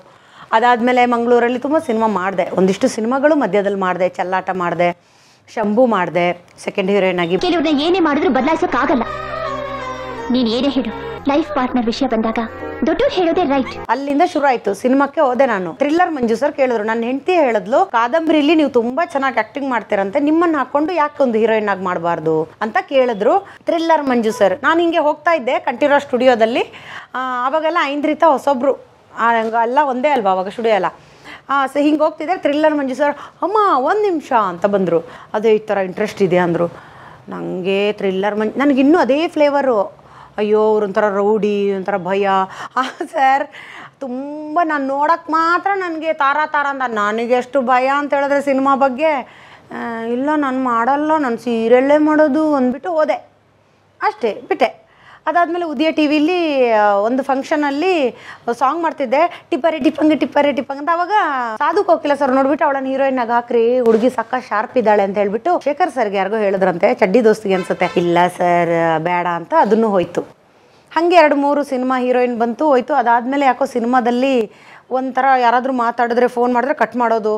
ಅಂದರೆ ಮನೆಗೆ ಬಂದ ತಕ್ಷಣ ನಾನು ಪೇಜರು ಫೋನ್ ಎಲ್ಲ ಇರೋದು, ಸಣ್ಣ ಫೋನು ಉದ್ದಕ್ಕೆ ಒಂದು ಕೊಕ್ಕೆ ಥರ ಎಲ್ಲರೊಂದು ಫೋನ್ ಇತ್ತಲ್ಲ, ಅದೆಲ್ಲ ಇರೋದು. ಸಿನಿಮಾದಲ್ಲಿ ಮೋಸ್ಟ್ಲಿ ಅವಕಾಶ ಸಿಕ್ತಿತ್ತೋ ಏನೋ. ಹುಡುಗರು ಯಾರಾದರೂ ಫೋನ್ ಮಾಡಿದ್ರೆ ಇವಾಗ ಮಾತಾಡೋದಕ್ಕಾಗಲಿ, ಈಗ ನಾನು ಮನೆಗೆ ಬಂದ ಮೇಲಿಂದ ಮಾತಾಡೋದಿಲ್ಲ ಅಂತೇಳಿ ಇಟ್ಬಿಡ್ತಿದ್ದೆ. ನಾನು ಮಂಗಳೂರು ಭಾಷೆಯಲ್ಲೇ ಇರ್ತಿದ್ದೆ, ಇಟ್ಬಿಟ್ಟೆ ನಾನು. ಸೊ ಹಾಗಾಗಿ ಏನಾಯಿತು, ಇವಳು ರೆಸ್ಪಾನ್ಸ್ ಮಾಡಲ್ಲ, ಇವಳು ಪಾರ್ಟಿಗೆ ಬರಲ್ಲ, ಇವಳೆಲ್ಲೂ ಬರಲ್ಲ ಹೊರಗಡೆ, ರೂಮ್ ಬಿಟ್ಟು ಮನೆ ಬಿಟ್ಟು ಅಂತೆಲ್ಲ ಶುರುವಾಯಿತು. ಹಾಗಾಗಿ ನಾನು ಸಿನಿಮಾದಿಂದ ಪೂರ್ತಿ ಹೊರಗಡೆ ಬಿದ್ದುಬಿಟ್ಟೆ. ಕೇಳೋರು ಮತ್ತು ಡ್ರೆಸ್ ಹಾಕೋಕ್ಕಾಗತ್ತಾ, ಎಲ್ಲ ತೋರಿಸ್ಬೇಕಾಗತ್ತೆ, ಚಿಕ್ಕ ಡ್ರೆಸ್ ಹಾಕಿ. ನಮಗೆ ನಾನು ಸಾಧ್ಯನೇ, ನಾವು ಅಪ್ಪ ಅಷ್ಟೇ ಆ ಥರದ್ದೆಲ್ಲ ಹೇಳೋಕ್ಕೆ ಶುರು ಮಾಡಿಬಿಟ್ಟೆ. ನನ್ನನ್ನು ಔಟ್ ಸಿನಿಮಾದಿಂದ ಹೊರಗಡೆ ಹಾಕ್ಬಿಟ್ರು. ಅಂದರೆ ಪಾತ್ರಗಳು ಬರಲಿಲ್ಲ ಅವಾಗ. ಬರಲ್ಲ ನಿಮಗೆ, ಮಾಡಲ್ಲ ಅಂತ ಹೇಳಿದ ತಕ್ಷಣ, ಎಕ್ಸ್ಪೋಸ್ ಎಲ್ಲ ಮಾಡಲ್ಲ ಅಂತ ಹೇಳಿದ ತಕ್ಷಣ ಬರಲ್ಲ. ಹೀರೋಯಿನ್ ಅಂದರೆ ಅದು ಯಾವ ಥರ ಇತ್ತೋ ನನಗಂತೂ ಗೊತ್ತಿಲ್ಲ, ನನಗೆ ಆ ಥರ ಬಂದೂ ಇಲ್ಲ. ನಮ್ಮನ್ನು ದೂರ ಇಟ್ಬಿಟ್ರು. ಈ ಥರ ಸೀರಿಯಲ್ಲೇ ಮಾಡ್ತಾ ಇದ್ದೆ. ಇದೆಲ್ಲ ಒಂದಿಷ್ಟು ಕತೆಗಳಾಯಿತು. ಆ ಅಮೃತನ ಯಮಪುರಿ ಕಳಿಸ್ತೀನಿ, ಅವಳಿಗೆ ಮುಕ್ತಿ ಕೊಡೋ ಮುಕ್ತಿದಾತೇನು ನಾನು. ಒಂದು ಸೀರಿಯಲ್, ಒಂದು ಸಿನಿಮಾ ಕ್ಲಿಕ್ ಆದ್ರೆ ಹಿಂದಿಯಲ್ಲಿ ಅವಳನ್ನ ಕಂಟಿನ್ಯೂಸ್ ಆಗಿ ಕೆಲಸ ತಗೊಳ್ಳೋರು. ಹಿಟ್ಟಾಗ್ಲಿ ಅಂತ ಕಾಯ್ತಿತ್ತು. ಕನ್ನಡದಲ್ಲಿ ಹಾಗಾಗೇ ಇಲ್ಲ. ಹಿಟ್ ಆದ ತಕ್ಷಣ, ಕ್ಲಿಕ್ ಆದ ತಕ್ಷಣ ಮನೇಲಿ ಕೂರಿಸ್ಬಿಟ್ರು. ಇನ್ನೇನು, ಅದಕ್ಕೆ ಅವಾರ್ಡ್ಗಳನ್ನು ಜಾಸ್ತಿ ನಾನು ನೋಡಲ್ಲ, ಎಲ್ಲೋ ಇಟ್ಬಿಡ್ತೀನಿ. ಇಲ್ಲ ನೀವು ನೋಡಿಬೇಕಾದ್ರೆ ಇವಾಗಿನವ್ರದ್ದು ನಾನು ಹೇಳ್ತಾ ಇಲ್ಲ. ಅವಾಗ ಇನ್ನೇನು ನಾವು ಅವಳನ್ನು ಕ್ಲಿಕ್ ಮಾಡಿದ್ದೀವಿ, ಇನ್ನೇನು ಇವಳನ್ನು ಕ್ಲಿಕ್ ಮಾಡೋದು ಅಂತ ನನ್ನನ್ನು ಅಲ್ಲಿಂದ ಶುರು ಮಾಡಿಬಿಟ್ರು. ಉಲ್ಟಾ ಆಯ್ತು, ಕನ್ನಡದಲ್ಲಿ ಉಲ್ಟಾ ಆಗತ್ತೆ ಅದು. ಮನೆಯಲ್ಲಿರು ಆರಾಮಾಗಿ. ಇನ್ನು ನಾವೇನು ಅವ್ರನ್ನ ಗೆಲ್ಸೋದು, ನಾನು ಅಂತ ಹೇಳ್ಕೋಬೇಕಲ್ಲ ಅವಳನ್ನ ಗೆಲ್ಸಿದ್ದು. ನನಗೆ ಗೊತ್ತೇ ಇಲ್ಲ. ನಾನು ಅನ್ಕೊಂಡಿದ್ದೇಗೆ ತಮಿಳು, ತೆಲುಗು, ಹಿಂದಿ ಇಲ್ಲೆಲ್ಲ ಒಂದ್ಸಲ ಕ್ಲಿಕ್ ಆಗ್ಬಿಟ್ರೆ ಅವ್ರು ಕೊನೆವರೆಗೂ ಅವರು ಮೆರಿತಾ ಇರ್ತಾರೆ. ಕಾದಂಬರಿ ಆದ್ಮೇಲೆ ಮಾಡಿದೆ ಒಂದಿಷ್ಟು, ಯಾವ್ದು ವರ್ಕ್ ಆಗಿಲ್ಲ. ಅದು ಯಾಕೆಂದ್ರೆ ಒಂದು ಕತೆ ನೋಡಿ, ಅದಕ್ಕೆ ಕತೆನೇ ಯಾವಾಗ್ಲೂ ಹೀರೋ ಹೀರೋಯಿನ್ ಅನ್ನೋದು. ಕತೆ ಸೇಮ್ ಇರುತ್ತೆ. ಎಷ್ಟು ಅಂತ ಎಕ್ಸ್ಪ್ರೆಷನ್ ಕೊಡ್ಲಿ ಸರ್ ವಿಲನ್ನು, ಎಷ್ಟು ಅಂತ ನನ್ನನ್ನು ನೋಡ್ತಾರೆ. ಹೌದು, ಎಷ್ಟು ಅಂತ ಕಣ್ಣು, ಅದೇ ಹಬ್ಬ ಅಂದ್ರೆ ಇಷ್ಟು ದೊಡ್ಡದು, ಅದಕ್ಕಿಂತ ಸಣ್ಣ ಮಾಡಿದ್ರೆ ಅವಳು ಆಕ್ಟಿಂಗ್ ಬರಲ್ಲ ಅಂತಾರೆ. ಸೀರಿಯಲ್ ವಿಲನ್ ಅಂದ್ರೆ ದೊಡ್ಡ ಕಣ್ಣು ಬಿಡೋದೇ ಅರ್ಹತೆ ಅಲ್ಲ, ಅದು ಅಂದ್ರೆ ಜನರಿಗೆ ರೀಚ್ ಆಗ್ಲಿ ಅಂತ. ಅದು ಹಿಂಗೆ ನೋಡ್ತಿರ್ತಾರಲ್ಲ ಕತೆ ಎಲ್ಲ, ನಾವು ಓ ನೀನು ಹಂಗಂದ್ರೆ ಅವ್ರು ಹಿಂಗೆ ಹೋಗ್ತಿರ್ತಾರೆ. ಹಾಗಾಗಿ ಸ್ವಲ್ಪ ಓವರ್ ಆಗಿ ಮಾಡೋಕ್ಕೆ ಹೇಳ್ತಾರೆ. ಭಾವನೆ ಸೀರಿಯಲ್ ಮಾಡೋದು ತುಂಬ ಕಷ್ಟ. ಏನು ಸೀರಿಯಲ್ ಅನ್ಬೇಡಿ, ಎಷ್ಟು ಕಷ್ಟ ಇದೆ ಅಂತ ಆಕ್ಟ್ ಮಾಡೋರಿಗೆ ಗೊತ್ತಿದೆ. ಪ್ರತಿ ಕ್ಷಣ ಭಾವನೆಯಲ್ಲಿ ಇರಬೇಕಲ್ಲ. ಏನು ಸಿನಿಮಾದ ಲೈನಾಗಿ ಮಾಡೋದಲ್ಲ. ಪ್ರತಿ ಕ್ಷಣ ಹಿಂಗೆ ವಿಲನ್ನು, ವಿಲನ್ ಅಂದು ಕೆಲಸ ಬಿಟ್ಬಿಟ್ಟೆ. ನಾನು ಸಿನಿಮಾ ಮಾಡಬೇಕು ಅಂತ ಡಿಸೈಡ್ ಮಾಡಿದೆ. ಇವತ್ತಿಗೂ ಮಂಗಳಮುಖಿಯರು. ಅವ್ರು ಬಂದು ನನಗೆ ಆಶೀರ್ವಾದ ಮಾಡೋದು, ಅವ್ರು ಬಂದು ನನಗೆ ಆಶೀರ್ವಾದ ಮಾಡ್ತಿದ್ರು. ಅವರು ಬಂದು ನನಗೆ ನಾನು ನಿಮ್ಮ ಫ್ಯಾನು, ತುಂಬ ಫ್ಯಾನ್ ಅಂತ ಹೇಳೋರು. ಅವ್ರಿಗೆ ಫೇವ್ರೇಟು. ಐಬ್ರೋ ಹಿಂಗಿತ್ತು, ಕೂದಲು ಕರ್ಲು. ನಾನೇನು ಮಾಡಿದೆ, ಬಿಟ್ಬಿಟ್ಟೆ ಟೋಟಲ್. ಬೇಡ ಇದು ನನಗೆ ಆಗ ಬರಲ್ಲ ಅಂತ 8 ತಿಂಗಳು ಮನೆಯಲ್ಲಿ ಯಾವಾಗ ಕೂತೆ. ದುಡ್ಡಿಲ್ಲ, ಅದರಲ್ಲಿ ಬಂದಿರೋ ದುಡ್ಡನ್ನ ಕಾದಂಬರಿಲಿ ಎಲ್ಲ ಬಟ್ಟೆಗೆ ಹಾಕಿದೆ. ಡ್ರೆಸ್ ತಗೊಂಡು ಪೂರ್ತಿ ಡ್ರೆಸ್, ನಾವು ಡಿಸೈನ್ ಸೀರೆ. ನನ್ನಷ್ಟು ಸಾರಿ ಉಟ್ಟವರೇ ಇಲ್ಲ ಅದರಲ್ಲಿ. ಏನು ಡ್ರೆಸ್ಸಿಂಗ್ ಸೆನ್ಸು, ಏನಿದು ನನಗೆ ಗೊತ್ತು. ಇದು ಒಂದಕ್ಕೆ ನಾನು ಖರ್ಚು ಮಾಡಿಬಿಟ್ರೆ ನನ್ನ ಲೈಫ್ ಲಾಂಗ್ ಹೆಸರಿರುತ್ತೆ ಅಂತ. ಅದಾದಮೇಲೆ ಏನಾಯಿತು, ಸರಿ ಅಂತ 8 ತಿಂಗಳು ಸಿನಿಮಾ ಬಿಟ್ಟಾಗ ಎಲ್ಲರೂ ಬೈಯಕ್ಕೆ ಶುರು ಮಾಡಿಬಿಟ್ರು. ದುಡ್ಡಿಲ್ಲ, ಏನಕ್ಕೆ ಸಿನಿಮಾ ಅಂತೀಯ, ನಿನಗೆ ಸಿನಿಮಾದಲ್ಲಿ ಯಾರು ಅವಕಾಶ ಕೊಡ್ತಾರೆ, ನೀನು ಮಾಡ್ತಿರೋದು ನೆಗೆಟಿವ್ ಪಾತ್ರ, ನಿನಗೆ ಸಿನಿಮಾದಲ್ಲಿ ಕೊಡಲ್ಲ ಅಂತ. ನನಗೇನೋ ಕಾನ್ಫಿಡೆನ್ಸು, ದೇವ್ರು ನನ್ನನ್ನು ಇಲ್ಲಿವರೆಗೆ ಕರ್ಕೊಂಬಂದಿದ್ದಾನೆ, ಸಿನಿಮಾದಲ್ಲಿ ಅವಕಾಶ ಕೊಡಲ್ವಾ. ಕ್ಲಿಕ್ ಆಗಿಲ್ಲ. ಆ ಚೆಲ್ಲಾಟ ಮಾಡಿದೆ ಕೋಮಲ್ ಸರ್ ಜೊತೆ, ಕ್ಲಿಕ್ ಆಗಿಲ್ಲ. ಆಯಿತಾ, ಕ್ಲಿಕ್ ಆಗಿಲ್ಲ, ಯಾವುದು ಕ್ಲಿಕ್ ಆಗಿಲ್ಲ. ಕೊನೆಗೆ ಮನೇಲಿ ಕೂತೆ, ಕಷ್ಟ ಆಯಿತು ತುಂಬ. ಆದ್ರೂ ಏನೋ ಜೀವನ ಹೇಗೆ ನಡೀತಿತ್ತು 8 ತಿಂಗಳು ಮನೇಲಿ ಕೂತಾಗ? ಸರ್ ಮೊಸರು ನಾನು ಮಾಮೂಲಿ, ನನ್ನದು ಜೀವನ ತುಂಬ ಏನೂ ಇದಿಲ್ಲ ಸರ್. ಮಾಮೂಲಿಯಾಗಿ ಅಂದರೆ ಡಾಕ್ಯುಮೆಂಟ್ರಿಗಳು ಮಾಡ್ತಿದ್ದೆ ನೋಡಿ. ಮತ್ತು ಸಿನಿಮಾದಲ್ಲಿ ಸಣ್ಣ ಪುಟ್ಟ ಕ್ಯಾರೆಕ್ಟ್ರು, ಮಂಗಳೂರಲ್ಲಿ ಸಿನಿಮಾಗಳು ಸಣ್ಣ ಪುಟ್ಟ ಕ್ಯಾರೆಕ್ಟರ್, ಡಾಕ್ಯುಮೆಂಟ್ರಿ. ಅವಾಗೆಲ್ಲ ಗೌರ್ಮೆಂಟ್ ಡಾಕ್ಯುಮೆಂಟ್ರಿ ಆಕ್ಟ್ ಮಾಡೋದು. ಮಾಡೋರು. ಅದೇ ಪಲ್ಸ್ ಪೋಲಿ ಯಾಕನ ಬನ್ನಿ, ಆ ಥರದ್ದೆಲ್ಲ ಅತಿಸಾರ ಬೇದಿ ತಡೆಗಟ್ಟೋದು ಎಲ್ಲನೂ ಅವಾಗ ಅವಕಾಶ ಇತ್ತು ಬೇರೆ. ಸೊ ಒಟ್ಟಿನಲ್ಲಿ ಸೀರಿಯಲ್ ಮಾಡಲ್ಲ, ಮಾಡಿದ್ರೆ ಸಿನಿಮಾನೇ ಅಂತ. ಸಿನಿಮಾನು ಚಿಕ್ಕದು ತುಂಬ ಮಾಡಿದ್ದೀನಿ, ನೆನಪಾಗ್ತಾ ಇಲ್ಲ. ಒಂದಿಷ್ಟು ಮಾಡಿದೆ, ಜೀವನಕ್ಕೆ ದುಡ್ಡು ಸಾಕು. ಚಿತ್ರಾನ್ನ, ಮೊಸರನ್ನ, ಎಗ್ ಫ್ರೈಡ್ ರೈಸು, ಮೊಟ್ಟೆ ಸಾಕಲ್ಲ, ಇನ್ನೇನು ಬೇಕು ಮಹಾನ್ ತಿನ್ನೋದಕ್ಕೆ. ತಿನ್ನೋ ಹುಚ್ಚಿಲ್ಲ. ಈ ಟೈಮಲ್ಲಿ ನಮ್ಮ ಶಾಂತಿಮ್ಮ ಇದ್ದಿದ್ರೆ ಅವಳಿಗೆಷ್ಟು ನೋವಾಗ್ತಿತ್ತು ಗೊತ್ತಾ? ಆಮೇಲೆ ಈ ಗ್ಯಾಪಲ್ಲಿ ನೀವು ಊರ್ ಕಡೆ ಹೋಗಿಲ್ಲ, ಊರ್ ಸಂಪರ್ಕ ಇಲ್ಲ? ನನಗಿಲ್ವೇ ಇಲ್ಲ. ನನಗಲ್ಲಿ ಏನಿದೆ ಅಂತ ಹೋಗ್ಲಿ ನಾನು. ಇವತ್ತಿಗೂ ನಮ್ಮ RSBಯಲ್ಲಿ ಸಿನಿಮಾ ಆರ್ಟಿಸ್ಟ್ ಅಂದರೆ ಏನು ಅಂಥದ್ದೇನು ಸನ್ಮಾನ ಮಾಡೋಷ್ಟೇನಿಲ್ಲ. ಅವ್ರದ್ದೇನಿದ್ರೂ ಸಂಪಾದನೆ ಚೆನ್ನಾಗಿರಬೇಕು, ದುಡ್ಡು ಚೆನ್ನಾಗಿರಬೇಕು, ದುಡ್ಡು ಮನೆ ಒಳ್ಳೆ ಇರಬೇಕು ಅಷ್ಟೇ. ಆರ್ಟಿಸ್ಟ್ ಆದರೆ ಏನು ಮಾಡ್ತಾಳೆ ಇವಳು, ಎಷ್ಟು ದುಡ್ಡಿದೆ ಅನ್ನೋ ಥರ. ನನಗೂ ಆ ಟಚ್ ಇಲ್ಲ. ಯಾಕಂದರೆ ಮೊದಲೇ ನಾನು ಕೇರ್ಲೆಸ್ ಹುಡುಗಿ, ಇದು ಒಂಥರ ಬೇಡದಿರೋ ಹುಡುಗಿ. ಹಾಗಾಗಿ ಟಚ್ ಇಲ್ಲ ಅಷ್ಟು. ಹೋಗ್ತಿದ್ದೆ ಎಲ್ಲ ಮನೆಗೆ, ಬಟ್ ಊರಿಗೆ ಹೋಗಿಲ್ಲ ವಾಪಸ್ಸು. ಅಲ್ಲಿ ಆ ಥರ ಎಲ್ಲ ಅಂದ್ಬಿಟ್ರಲ್ಲ ಅಂತ ಒಂದು ಸಲ ಸನ್ಮಾನಕ್ಕೆ ಕರೆದಿದ್ರು. ಈ ದಯಾನಾಯಕ್ ಅವರು ಒಂದು ಸಲ ಸನ್ಮಾನಕ್ಕಿಂತ ಬಂದಾಗ ಅಂದ್ಕೊಂಡಿದ್ದೆ ಅದೇ ದೇವಸ್ಥಾನದಲ್ಲಿ ನನ್ನನ್ನು ಮೋಗಿರೋ ದೇವಸ್ಥಾನ ನಮ್ಮದು ದುರ್ಗಾ ಪರಮೇಶ್ವರಿ, ನನ್ನನ್ನು ಸನ್ಮಾನಕ್ಕೆ ಕರಿಬೇಕು ಅಂತ ಕರೆದ್ರು. ಹೋಗಿಲ್ಲ. ಅಪ್ಪನೇ ಇರಲಿಲ್ಲ ಅವಾಗ. ನಾನು ಸನ್ಮಾನ ಇಟ್ಕೊಂಡು ಅಪ್ಪನ ಫೋಟೋ ಇಟ್ಕೊಂಡು ಸನ್ಮಾನ ಮಾಡಿ ಅಂತ ಹೇಳಿದೆ. ನನಗೆ ಇಂಟ್ರೆಸ್ಟ್ ಇಲ್ಲ ಇವಾಗ. ಅಪ್ಪ ಹೊದ್ದು ಕೊನೆಗೆ ಹೇಳ್ತೀನಿ ಆಯಿತಾ. ಅಷ್ಟೆಲ್ಲಾಗಿ ಸಿನಿಮಾಕ್ಕೋಸ್ಕರ ಕೂತೆ ಸರ್. ನಿಮ್ಮ ಸಿಸ್ಟರ್ಸ್ ಮತ್ತೆ ನೋಡೋಕ್ಕೆ ಅಥವಾ ನಿಮ್ಮ ಅಲ್ಲ ಅಕ್ಕ ತಂಗಿಯವರು ಟಚ್ಚಲ್ಲಿದ್ದರು. ಮನೆಗೆಲ್ಲ ಹೋಗ್ತಿರ್ಲಿಲ್ಲ. ಫೋನು ಇಲ್ಲಿ ತಂಗಿ ಮನೆಗೆಲ್ಲ ಬರೋರು. ಅಪ್ಪ ಹೋದ ತಕ್ಷಣ ತಂಗಿನ ನಾನು ಮತ್ತು ತಂಗಿದ್ದು ಇದಾಗಿತ್ತು ಸರ್, TCH. ಅವಳು ಹುಡ್ಕೊಂಬಂದ್ಲು ಇಲ್ಲಿಗೆ. ಎಲ್ಲ ಭಾವಂದ್ರು ಇನ್ನೇನು ಮಾಡೋದು ಇವಳನ್ನ ಅಂತ ಹೇಳಿದ್ರು. ಸರಿ ಅಂತ ನಾವೇ ಕರ್ಕೊಂಬಂದ್ವಿ. ಇಲ್ಲಿ ಆ ಆಸ್ತಿ ಮಾರಿದ ದುಡ್ಡನ್ನು ಲೀಸ್ ಹಾಕ್ಕೊಂಡು ಪದ್ಮನಾಭ ನಗರದಲ್ಲಿ ನಾನು ನನ್ನ ತಂಗಿ ಇಬ್ಬರು ಇದ್ವಿ. ಇಲ್ಲಿ ಮಾಡರ್ನ್ ಸ್ಕೂಲಲ್ಲಿ ಅವಳು ಕೆಲಸ ಮಾಡ್ತಿದ್ಲು. ಹಾಗಾಗಿ ದುಡ್ಡು ಅದು ಇದು ಸ್ವಲ್ಪ ಅಡ್ಜಸ್ಟ್ ಮಾಡಿಕೊಂಡು ಒಟ್ಟಿಗೆ ಇದ್ವಿ. ನಾವು ಲೀಸ್ಗೆ ಹಾಕ್ಕೊಂಡ್ವಿ. ಒಂದು ತಂದೆ ನಿಮ್ಗೊಂದು ಮಾತು ಹೇಳಿದ್ರಲ್ಲ, ನೀನು ಮನೆಯಿಂದ ಆಚೆ ಹೋಗ್ತೀಯಾ, ವಾಪಸ್ ಬರಬೇಡ ಅಂತ. ಹಾಗೆ ಆಯ್ತು ಅದು? ಹಾಗೆ ಆಯ್ತು, ಅದು ಹಂಗೆ ಆಯಿತು. ಅಂದರೆ ಯಾಕೆಂತ ಹೇಳಿದ್ರೆ ಅವ್ರು ಅಷ್ಟು ಅವಮಾನ ಮಾಡಿಬಿಟ್ಟಿದ್ದಾರೆ ಅಪ್ಪನಿಗೆ. ನಾನು ಮಧ್ಯದಲ್ಲಿ ಅಪ್ಪ ಎಲ್ಲ ಹುಡ್ಕೊಂಬಂದರು. ಯಾವುದೋ ಒಂದು ಪೇಪರಲ್ಲಿ, ಯಾವಾಗ ಫೋನ್ ಇಲ್ವಲ್ಲ ಸರ್, ಎಲ್ಲೋ ಒಂದು 18 ವರ್ಷದ ಹುಡುಗಿ ಆತ್ಮಹತ್ಯೆ ಮಾಡ್ಕೊಂಡಿದ್ದಾಳೆ ಅಂತ ಹೋದಾಗ ನನ್ನನ್ನು ಹುಡ್ಕೊಂಬಂದಿದ್ರು ಅಪ್ಪ. ಆ ಥರದ್ದೆಲ್ಲ ಏನೇನೋ ಕತೆಗಳೆಲ್ಲ. ಹೌದು, ಒಂದ್ಸರಿ ಹುಡ್ಕೊಂಬಂದಿದ್ರು ಅಪ್ಪ, ಪೇಪ್ರಲ್ಲಿ ಬಂದಿತ್ತು. ನಾನೇನೇ ಅಂದ್ಕೊಂಡು ನಾನು ಫೋನ್ ಮಾಡ್ತಿರ್ಲಿಲ್ಲ. ಯಾಕೆಂದರೆ ನಂದು ಕೊನೆಗೆ ಹೇಗಾಯಿತು ಗೊತ್ತಾ ಸರ್, ಬೆಂಗಳೂರಿಗೆ ಬಂದಮೇಲೆ ಅಪ್ಪನ ಕಾಂಟ್ಯಾಕ್ಟೇ ಬಿಟ್ಟೆ. ಎಲ್ಲರೂ ಕಾಂಟ್ಯಾಕ್ಟ್ ಬಿಟ್ಟು ಬರೀ ನನ್ನ ಊರಲ್ಲಿ ನನಗೆ ಹೀಗೆ ಅಂತಾರೆ, ನಾನು ಆರ್ಟಿಸ್ಟ್ ಆಗಬೇಕು, ನಾನು TV ಬರಬೇಕು, ನಾನು ಏನೋ ಒಂದು ಸಾಧನೆ ಮಾಡಬೇಕು. ನನಗೆಲ್ಲ ಅವಮಾನ ಮಾಡಿದ್ದಾರೆ.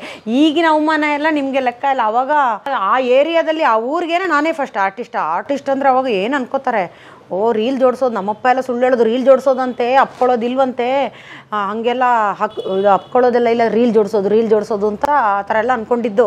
ಆಗೆಲ್ಲ ಹಾಗೆ ಅಂದ್ಕೊಳ್ತಾ ಇದ್ದಿದ್ದು. ಆ ಥರ ಎಲ್ಲ ಇಲ್ವಂತೆ. ಹುಡುಗಿ ಹತ್ರ ಕೂತ್ಕೊಳ್ಳೋದು, ಫಸ್ಟ್ ಇವ್ನು ಕೂತ್ಕೊಳ್ಳೋದಂತೆ, ಆಮೇಲೆ ರೀಲ್ ಜೋಡಿಸೋದು, ಆ ಥರದ್ದೆಲ್ಲ ಆಗಿ ಏನೋ ಒಂದು ನನಗೆ ಹಠ ಇತ್ತು. ಹಾಗಾಗಿ ನಂದು ಸ್ವಲ್ಪ ಇನ್ವಾಲ್ವ್ಮೆಂಟ್ ಹೇಗೆ ಗೊತ್ತಾ, ನಂದು ಕನ್ಯಾ ರಾಶಿ. ಒಂದು ಕೆಲಸಕ್ಕೆ ಕೈ ಹಾಕಿದ್ರೆ ಅದು ಪಡೆಯೋವರೆಗೂ ಬಿಡಲ್ಲ ನಾನು. ಅದ್ರ ಮಧ್ಯೆ ನಾನು ಎಲ್ಲ ಮರಿತೀನಿ. ಅದು ಪ್ಲಸ್ ಮೈನಸ್ ಎರಡು. ಯಾರು ನೋವು ಕೊಟ್ಟರು, ಕಷ್ಟ ಕೊಟ್ಟರು, ಅವಮಾನ ಮಾಡಿದ್ರು, ಎಲ್ಲರನ್ನೂ ಮರೆಯೋ ಥರ ಆಯಿತು. ಅಂದರೆ ಆ ರೀತಿಗೆ ಮಾತಾಡ್ಬಿಟ್ರಲ್ಲ. ಸೊ ಹಾಗಾಗಿ ಏನು ಮಾಡಿದೆ, ಈ 8 ತಿಂಗಳಲ್ಲಿ ತುಂಬ ಸಫರ್ ಆದೆ. ಸಾಲ ಬೇರೆ ಒಂದು ಕಡೆಯಿಂದ, ಏನು ಮಾಡೋದು ಅಂತ ಒಂದು ಸೀರಿಯಲ್ ಬಂತು ಸರ್. ಇನ್ನೇನು ಸಿನಿಮಾಕ್ಕೆ ಸ್ವಲ್ಪ ದಿನ ಮೊದಲು ಉದಯ TVದ್ದು ಅಂತ, ನಾನು ರೇಖಾದಾಸ್ ಅವರು, ಸೊಸೆ ಅತ್ತೆ ಹಂಗೆ ಸೊಸೆ ಹಿಂಗೆ ಅಂತ ಅದಕ್ಕೆ ಸಾಲ ಮಾಡಿಬಿಟ್ಟೆ 1 ಲಕ್ಷ. ಅಂದರೆ ಇದು ಗಾಡಿಗೆ ರಿಪೇರಿಗೆ. ಮತ್ತು ಅಂದರೆ ಅದು ಒಳ್ಳೆ ಪೇಮೆಂಟ್ ಮಾತಾಡಿಟ್ಟಿದ್ರು, ನನಗೆಲ್ಲ ಪೇಮೆಂಟ್ ಚೆನ್ನಾಗಿತ್ತು. ಉದಯ ಟಿವಿಗೆ ನವೀನ್ ಸರ್ ಅಂತ ಮಾಡಿದ್ರು. ಅವ್ರಿಗೆ ಉದಯ ಟಿವಿಯವರು ಅದೆಲ್ಲ ಟಿ ವಿಲಿ ಬಂತು, ಏನೋ ಮೋಸ ಆಯಿತು, ಸ್ಲಾಟ್ ಕೊಡ್ತೀನಿ ಅಂತ ಅವ್ರಿಗೆ ಯಾರೋ ಮೋಸ ಆಗಿ ಇವರು ಅವಾಗೆಲ್ಲ ಪೈಲಟ್ ಮಾಡಿಕೊಡ್ಬೇಕಿತ್ತಲ್ಲ. ಪೈಲಟು 1 ತಿಂಗಳು ಮಾಡಿದ್ರು. ನಾನು ಮೇನ್ ರೋಲ್ ಅಲ್ವ ಅಂತ ಬಟ್ಟೆನೇ ಇಲ್ಲ ವಾಪಸ್ಸು. ಒಂದಿಷ್ಟು 30-35 ಸಾವಿರದ್ದು ಯಾರ ಹತ್ರನೋ ಸಾಲ ತೊಗೊಂಡು ಫುಲ್ಲು ಚೂಡಿದಾರ್ಗಳು ತೊಗೊಂಡೆ. ರೇಖಾದಾಸ್ ಅವರು ಮೇನ್ ರೋಲು, ಅತ್ತೆ ನಾನು ಸೊಸೆ. ಗಾಡಿ ರಿಪೇರಿ ಮಾಡಿಸ್ಕೊಂಡೆ 2 ವೀಲರು. ಮತ್ತು ಎ ಜಿ ಶೇಷಾದ್ರಿ ಅವ್ರದ್ದು ಒಂದು ಸೀರಿಯಲ್ ಮಾಡ್ತಿದ್ದೆ ಅಮೃತ ವಾಹಿನಿ ಅಂತ, ಅದರಲ್ಲೂ ಒಂದು ಸ್ಕೂಟಿ ತೊಗೊಂಡೆ ಅದೇ ದುಡ್ಡಿಂದ. ಆ ಥರ ಎಲ್ಲ ನನ್ನ ದುಡ್ಡಲ್ಲೇ ನಾನು ಮಾಡ್ಕೊಳ್ತಾ ಇದ್ದಿದ್ದು. ಹಾಗಾಗಿ ಅದೇನಾಯಿತು, ಆ ಸೀರಿಯಲ್ಲು ಡಮ್ ಅಂತು. ಅದು ಸ್ಲಾಟ್ ಕೊಟ್ಟಿಲ್ಲ, ಅದೆಲ್ಲ ಜಗಳ ಆಗಿ ಮಂಜುಳಮ್ಮ ಅದೆಲ್ಲ ಚಿನ್ನದು ಏನೇನೋ ನಮಗೆ ಗೊತ್ತಿಲ್ಲ ಸರ್, ಏನೇನೋ ನಡೀತು ಅಂತ ಚಾನಲಲ್ಲೆಲ್ಲ ಬಂತು. ನಂದು ದುಡ್ಡು ಗೋವಿಂದ, ಪೇಮೆಂಟೇ ಇಲ್ಲ. ಎಲ್ಲಿಂದ ಕೊಡ್ತಾರೆ ಅವ್ರು ಅವಾಗ? ಅವರೆಲ್ಲ ಗಲಾಟೆ ಮಾಡಿ ಎಲ್ಲ ಇಸ್ಕೊಂಡ್ರಂತೆ. ಟೆಕ್ನಿಷಿಯನ್ಸ್ ಎಲ್ಲ ಅವರು ರೂಮು ಆಫೀಸನ್ನೆಲ್ಲ ಹೊಡೆದು ಇಟ್ರಂತೆ. ಆಯಿತಾ? ಇಲ್ಲ 1 ಲಕ್ಷ ಮಾಡಿರಲಿಲ್ಲ, ಸಾರಿ 60,000 ಮಾಡಿದೆ. ಅಲ್ಲಿ ಒಬ್ಬರು ಮ್ಯಾನೇಜರ್ ಇದ್ದರು ಪ್ರವೀಣ್ ಅಂತ, ಅವರೊಂದು ಸಿನಿಮಾಗೆ ಪರಿಚಯ ಮಾಡಿಕೊಟ್ರು, ಹೀರೋಯಿನ್ ಅಂತ. ಸಿನಿಮಾನೂ ನಡೀತು. ಅದು ಯಾರು ದುಡ್ಡು ಹೊಡ್ಕೊಂಡ್ರೇನೋ ನಮಗೇನು ಗೊತ್ತು ಸರ್, ನಮಗೇನೋ ನಾವೇನೋ ಮಂಗ್ಳೂರಿಗೆ ಹೋದ್ವಿ, ಎಲ್ಲ ಒಂದು ಮನೆಯಲ್ಲಿದ್ವಿ, ಹುಡುಗಿರು 5 ಜನ ಹುಡುಗಿರು, ತಮಿಳು ಡೈರೆಕ್ಟ್ರು. 1 ವಾರಕ್ಕೇ ನಾನೇನು ಮಾಡಿದೆ, ನಂದು ಪೇಮೆಂಟ್ ಇತ್ತಲ್ಲ ಅಂದ್ಕೊಂಡು ನನಗೆ ದುಡ್ಡು ಬೇಕಲ್ಲ, ಮತ್ತೆ ನಾನೊಂದು ಸಾಲ ಮಾಡಿಕೊಂಡೆ 10, 20, 30 ಅಂತ ತಗೊಂಡೋಗ್ಬೇಕಲ್ಲ. ಬಟ್ಟೆಗಳಿಗೆ ಬಟ್ಟೆಗಳು ತೊಗೋಬೇಕು, ಡ್ರೆಸ್ ಆಮೇಲೆ ಕೊಡ್ತೀವಿ ಅಂತ ಹೇಳಿದ್ರು. ದುಡ್ಡು ಸಿನಿಮಾದವ್ರು ಕೊಡ್ತಾರಲ್ಲ, ಇಷ್ಟು ವರ್ಷ ದುಡ್ಡು ಬಂದಿದ್ದೆ ನನಗೆ ಅಂದ್ಕೊಂಡು ಮತ್ತೆ ಅಲ್ಲಿ ಸಾಲ ಮಾಡಿಬಿಟ್ಟೆ. ಮತ್ತು ಅದೊಂದು 30,000 50, 60, 70, 80 ಹತ್ರ ಆಯಿತು. ಸರಿ ಅಂತ ಸಿನಿಮಾ ಅದೆಲ್ಲ ದುಡ್ಡು ಯಾರೋ ತಿಂದುಬಿಟ್ರಂತೆ. ನಾವು ಸಿನಿಮಾ ಕಟ್ ಎಲ್ಲ ವಾಪಸ್ ಬಂದ್ವಿ. ಆಯಿತು, ನಂದಿನ್ನು ಏನಪ್ಪ ಮಾಡೋದು, ಸೀರಿಯಲ್ಲು ಮಾಡೋಕ್ಕಾಗ್ತಿಲ್ಲ. ಇಲ್ಲ ಸಿನಿಮಾ ಮಾಡಲೇಬೇಕು, ಉಪವಾಸ ಬಿದ್ದರೂ ಸತ್ರು ಪರವಾಗಿಲ್ಲ ಅಂದ್ಕೊಂಡು ಅನ್ನೋ ಟೈಮಲ್ಲಿ ಬಂದಿರೋದು ಅಕ್ಷಿ ಸಿನಿಮಾ, ನ್ಯಾಷನಲ್ ಅವಾರ್ಡ್ ಸಿನಿಮಾ. ಅದು ಹೀರೋಯಿನ್ ರೋಲು, ನಾನು ನೆಗೆಟಿವ್ ರೋಲಿಂದ ಪಾಸಿಟಿವ್ ರೋಲ್ಗೆ. ಅದು ಪೂರ್ತಿ ಸಿನಿಮಾ ಅದರಲ್ಲಿ ಕಾಫಿ ಎಸ್ಟೇಟ್ ಅಲ್ಲಿ ಕೆಲಸ ಮಾಡೋ ಹೆಂಗಸು ಸರ್. ಅದು ಬಂದ್ರು ನೋಡೋದಕ್ಕೆ. ಅದು ಕಾಂಟ್ಯಾಕ್ಟ್ ಹೇಗೆ ಸಿಕ್ತು ಅಂತ ಹೇಳಿದ್ರೆ, ಕಲಾದೇಗುಲ ಶ್ರೀನಿವಾಸ್ ಸರ್ ಫೇಸ್ಬುಕ್ ಅಲ್ಲಿ ನೋಡ್ರಂತೆ, ಈ ಅಮ್ಮನ್ಗೆ ಯಾವಾಗ್ಲೂ ವಿಲನ್ ಕೊಡ್ತಾರ್ರಿ ಪಾಪ, ಆ ಹುಡುಗಿ ಏನು ಮಾಡಬೇಕು, ಬೇರೆ ಕೊಡೋರೇ ಇಲ್ವಾ, ಲೋ ಮನೋಜ ಈ ಸಲ ಹಾಕೊಳ್ಳೋ ಆ ಹುಡುಗಿನ ಅಂತ ಹೇಳಿಬಿಟ್ಟು ಕಲಾದೇಗುಲ ಶ್ರೀನಿವಾಸ್ ಅವರು ರೆಫರ್ ಮಾಡಿದ್ದು. ಇವರು ಕಷ್ಟ, ಇವ್ರಿಗೆ ಇಷ್ಟ ಇರಲಿಲ್ಲ ಸ್ವಲ್ಪ, ಯಾಕಂದರೆ ಅವ್ರ ಜೊತೆ ಇರೋರೆಲ್ಲ ಈ ವಿಲನ್ಗೆ ಅಂದರೆ ಕಷ್ಟ ಆಗುತ್ತೆ ಸರ್ ಒಂದೇ ಸಲ ಅಲ್ಲಿಂದ ಇಲ್ಲಿ ಬರೋದು. ನಾನು 8 ತಿಂಗಳು ಕೆಲಸ ಬಿಟ್ಟಿದ್ದು ಅವ್ರಿಗೆ ಗೊತ್ತಿಲ್ವಲ್ಲ. ಅಷ್ಟೊತ್ತಿಗೆ ನಾನು ಎಲ್ಲ ಸಿನಿಮಾಗಳು ನೋಡ್ತಿದ್ದೆ. ಇಲ್ಲ ಏನು ಕಮ್ಮಿ ಮಾಡಬೇಕು, ಬರೀ ಕಣ್ಣಿಂದ ಆ್ಯಕ್ಟ್ ಮಾಡಬೇಕು, ಕಣ್ಣಿಂದ ಅಂತ. ಮಧ್ಯದಲ್ಲಿ ನಂಗೆ ಹೇಗೆ ಗೊತ್ತಾಯ್ತು ಅಂತ ಹೇಳಿದ್ರೆ, ಶೈಲು ಅನ್ನೋ ಫಿಲಮ್ಗೆ ಎಸ್ ನಾರಾಯಣ್ ಸರ್ ಕರೆದ್ರು, ಮೇನ್ ವಿಲನ್ ಅದರಲ್ಲಿ ಶೈಲು ಪಿಕ್ಚರ್. ಅವಾಗಲೇ ನನಗೆ ಸಿನಿಮಾ ಆ್ಯಕ್ಟಿಂಗಿಗೂ ಸೀರಿಯಲ್ ಆ್ಯಕ್ಟಿಂಗಿಗೂ ವ್ಯತ್ಯಾಸ ಏನು ಅಂತ ಗೊತ್ತಾಗಿದ್ದು. ನಾನು ಎಲ್ಲೋದ್ರೂ ಸೆಲೆಕ್ಟೇ. ಸೀರಿಯಲ್ ಮಾಡ್ತಿದ್ದೆ, ಪ್ಯಾಂಟ್ ಮತ್ತು ಶರ್ಟ್ ಹಾಕೊಂಡಿದ್ದೆ ಅವತ್ತು ಕೆಲಸ ಮುಗಿಸ್ಕೊಂಡು. ಎಸ್ ನಾರಾಯಣ್ ಸರ್ ಯಾವುದೋ ಹುಡುಗಿ ರಿಪ್ಲೇಸ್, ಅಂದರೆ ಯಾವುದೋ ಹುಡುಗಿ ಏನೋ ದುಡ್ಡು ವಿಷಯಕ್ಕೆ ಏನೋ ಗೊತ್ತಿಲ್ಲ ಏನಂತ ಬೇರೆ ಚೇಂಜ್ ಆಗಿಬಿಟ್ಟಿದ್ದಲ್ಲ, ಕಾದಂಬರಿಲಿ ಮಾಡ್ತಿದ್ದಾರಲ್ಲ ಅವ್ರು ಮಾಡ್ಬೋದು ಅಂತ ರಾತ್ರಿ ಮನೆಗೆ ಕರೆದ್ರು. 8 ಗಂಟೆಗೆ ಅವ್ರ ಮನೆಗೆ ಹೋಗಿದ್ದೀನಿ. ಪ್ಯಾಂಟ್ ಶರ್ಟ್ ಅವಾಗ ಹಾಕ್ತಾ ಇದ್ದಿದ್ದು. ಹೋದೆ, ಕರೆದ್ರು, ಬಾಮ್ಮ ಸೀರಿಯಲ್ಲು ಕಾದಂಬರಿ. ಅವರೊಂದು ಹೇಗೆ ಅಂತ ಹೇಳಿದ್ರೆ, ಎಸ್ ನಾರಾಯಣ್ ಸರ್ ಮನೆಯಲ್ಲಿ ಅವರ ಹೆಂಡತಿ ಅವರೆಲ್ಲ ಜನರು ಅಂದರೆ ಆರ್ಟಿಸ್ಟ್ ಬಂದರೆ ತುಂಬ ಖುಷಿ ಪಡ್ತಾರೆ. ಅವರಿಗೆ ಅವ್ರು ನೋಡಿದಾರೋ ಬಿಟ್ಟಿದ್ದಾರೋ, ನಿನ್ನ ಫ್ಯಾನು ಅಂತ ಏನೋ ಹೇಳಿ ಒಂದು ಖುಷಿ ಪಡಿಸ್ತಾರೆ. ನಿಮ್ಮ ಸೀರಿಯಲ್ ನೋಡಿದ್ದೀವಮ್ಮ, ಅದು ಸೀರಿಯಲ್ ಫೇಮಸ್ ಆಗಿತ್ತು ಕಾದಂಬರಿ, ಕೂತ್ಕೊ ನನ್ನ ಮಿಸ್ಸು ತುಂಬ ನೋಡ್ತಾಳೆ ಅಂತ ಹೇಳ್ಬಿಟ್ರು. ನೀನೇನ ವಿಲನ್ನು ಅಂತ ಒಂದು ಸರಿ ಕಣ್ಮುಚ್ತಾರೆ ಎಸ್ ನಾರಾಯಣ್ ಸರು. ಇವಾಗಿನ ಡೈರೆಕ್ಟ್ರೆಲ್ಲ ಸೀರೆ ಉಟ್ಕೊಂಬನ್ನಿ, ಉಟ್ಕೊಂಬನ್ನಿ ಅಂತೆಲ್ಲ ಹೇಳ್ತಾರಲ್ಲ, ಎಸ್ ನಾರಾಯಣ್ ಸರ್ ಹಂಗೆ ಹೇಳಲ್ಲ. ಇವಳಿಗೆ ಹಳ್ಳಿರೋಳ ಅಂತ ಕಣ್ಮುಚ್ಚಿದ್ರು. ಅಂದರೆ ಮನಸಲ್ಲೇ ಸೀರೆ ಉಡಿಸ್ತಾರೆ ಅವರು. ಸೀರೆ ಹಿಂಗಂದು ಸೂಪರಾಗಿ ಕಾಣ್ತೀಯ ಸೀರೆಯಲ್ಲಿ, ಹಳ್ಳಿ ಥರ ಕಾಣ್ತೀಯ ಪಕ್ಕ. ಆದರೆ ಇವಳಿಗೆ ಕನ್ನಡಿ ತೋರಿಸ್ಬಾರ್ದು, ಮಾಡಾಗಕ್ಕೆ ಬಿಡಬಾರ್ದು ಇವಾಗ ಅಂದರು. ನನಗೆ ಶಾಕು. ಯಾಕಂದರೆ ಅದಾದಮೇಲೆ ಒಂದು ಡೈರೆಕ್ಟ್ರು ಸೀರೆ ಉಟ್ಕೊಂಬಂದರೆ ಹೇಳ್ತೀವಿ ಅಂದರು. ನಾನು ಹೋಗೇ ಇಲ್ಲ. ಯಾಕಂದರೆ ಅಂಥ ದೊಡ್ಡ ಡೈರೆಕ್ಟ್ರೇ ಸರ್, ಅವ್ರು ಯಾರಿಗೂ ಈ ಡ್ರೆಸ್ ಹಾಕ್ಸಿ ಆ ಡ್ರೆಸ್ ಹಾಕ್ಸಿ ನೋಡೋಣ ಇಲ್ಲ.